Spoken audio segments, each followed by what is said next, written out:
Good morning, dear students. Now again we start our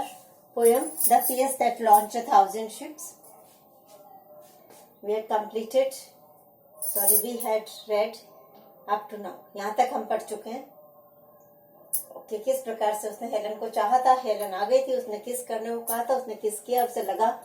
कि मेरी soul भी उसके साथ चली गई है और लेकिन बहुत ही जल्दी उसे लगा ही तो कहीं चली गई। फिर उसे वापस बुलाता है, कहता है कि कम हेलन कम, वापस आओ हेलन, वापस आओ, कम हेलन कम,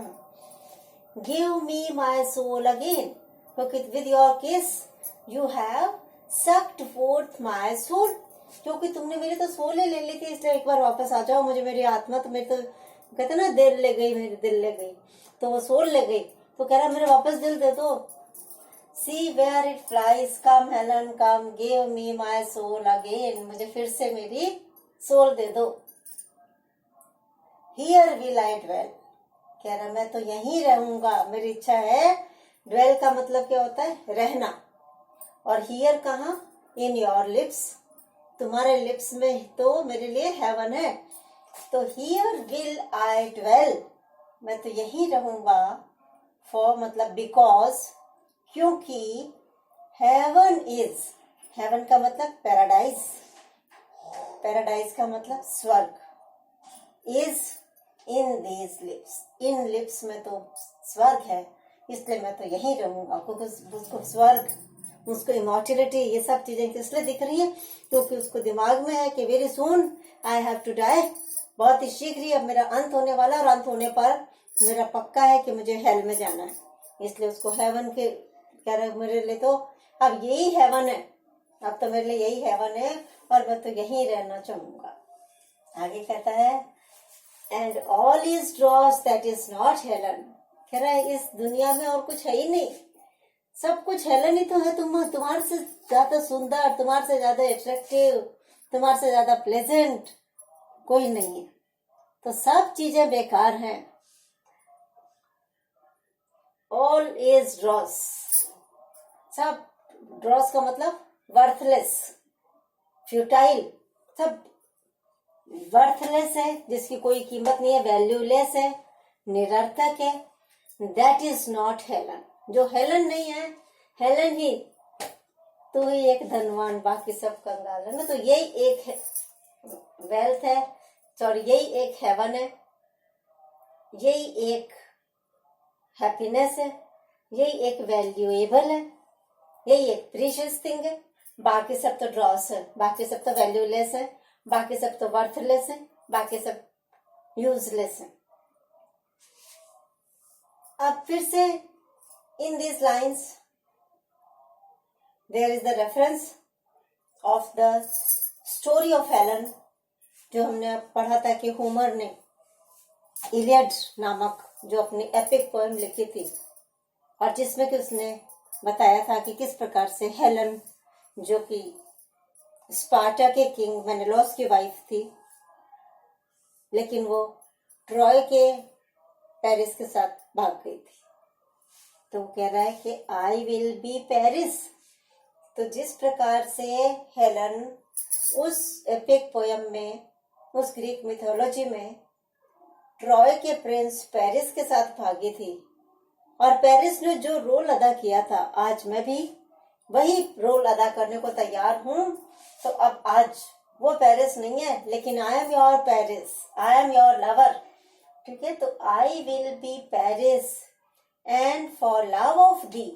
दी मतलब यू, और तुम्हारे प्यार के लिए, तुम्हारे प्यार की खातिर, instead of Troy shall Wittenberg be sacked, कह रहा मुझे कोई परवाह नहीं है,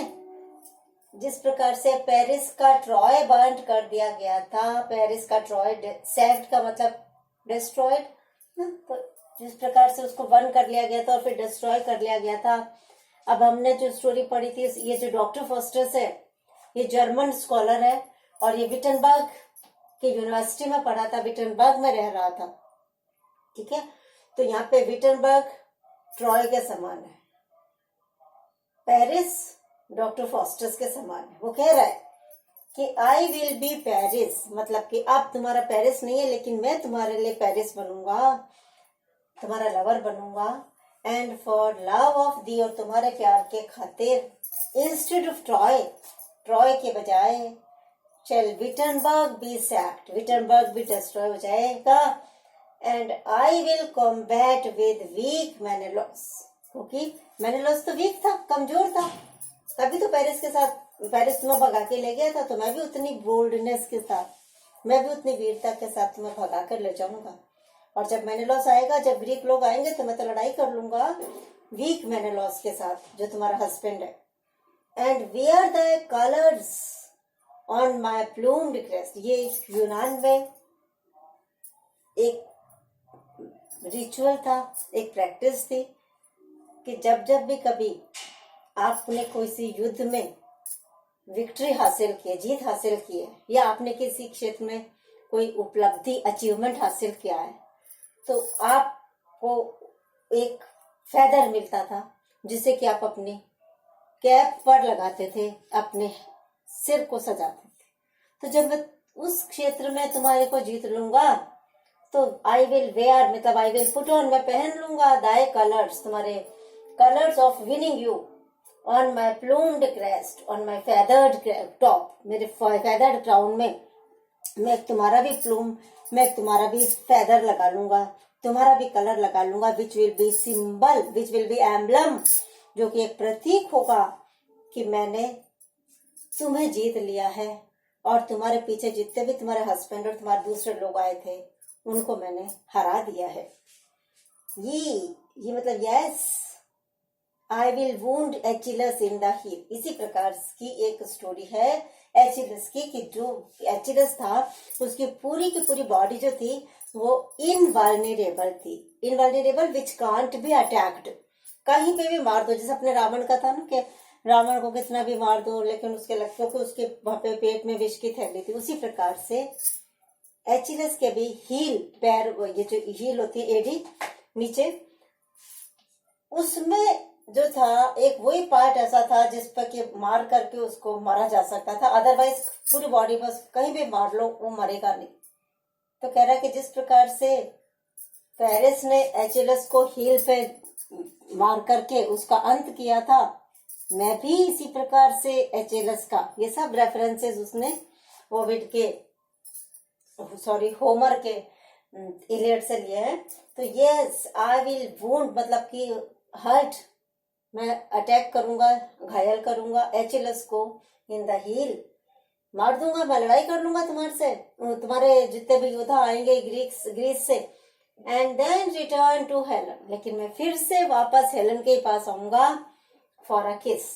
तो because I love you, I enjoy your kiss, and so I am not ready to give it away, and so at any cost, किसी भी कीमत पर, चाहे जितने योद्धा आ जाए, मैं भी जैसे पेरिस लड़ा था, मैंने लॉस से लड़ूंगा, मैं एचिलस से लड़ूंगा, क्योंकि मुझे हेलन की ही